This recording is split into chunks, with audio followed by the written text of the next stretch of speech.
Hi everyone, it's Ferris Aranki, founder of Sheerghetto Consulting. Here's the famous cushion.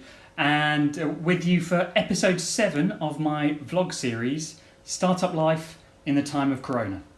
It's where I share the lessons from the first 6 months of Sheerghetto Consulting, my first startup, and how I'm using those lessons to help me navigate the difficult times that we're all experiencing during this pandemic. This week, I'm going to be talking all about your startup story, an integral part of creating a startup. Now, last week, I explained how I create these vlogs and blogs and podcasts as a way to stay connected with all of you out there and therefore create a virtual team around me. But another key reason why I create all this stuff is because of the startup story. I get asked so often, how's Sheerghetto doing? How are you doing? And people are fascinated by the story. They might be interested in the story because they care about me and they want to know that Sheerghetto is doing well. They could be interested in the story because they don't care about me and they want to know that Sheerghetto is doing badly. It could be because they're thinking of creating their own startup. Or it could be because they're looking for ways that we might be able to work together. Or it might be just because they're a bit bored and they want to hear a story. But the one thing I know is that everybody, and I mean everybody, asks me about my story. In fact, during the pandemic, I found that people are even more interested in the story.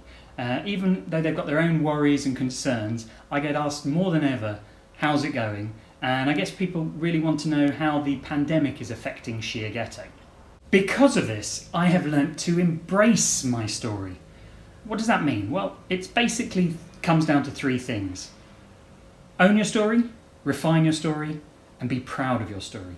What do I mean by own your story? Well, nobody else will have experienced what you've experienced, so it is for you to grab the story, learn to love it, and learn how to tell it to others. Number 2, what do I mean by refine your story? Well, I love telling stories. Anyone who knows me will attest to that. But what I do know is that some of my stories work and some of them don't work, unfortunately. But the more I practice telling the story, the better it usually is. Also, the more I adapt the story for the different audience, the better it is. Because some people like a long story, others like a short one, some like a factual story, while others want a more visionary Hollywood-style story.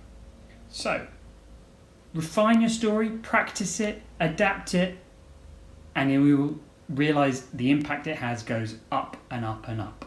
Number 3, be proud of your story. Now, the story of Sheerghetto, even in 6 months, has had a lot of ups and a lot of downs. And when I tell the story, I can't just tell the ups. I need to be honest. And that's what being proud of your story is all about.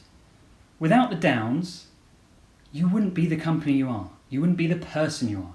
So love those creases, love those downs, be proud of it, and be proud of your story in its entirety. And that's it. This vlog on your startup's story is short but sweet, as all good stories should be. I really hope that you've enjoyed this vlog, and if so, I would encourage you to check out the other vlogs in this series, and also check out the blog that accompanies this. I'll be back with you next week when I'll be wrapping up this series on startup life in the time of Corona with the final vlog all about life in a startup.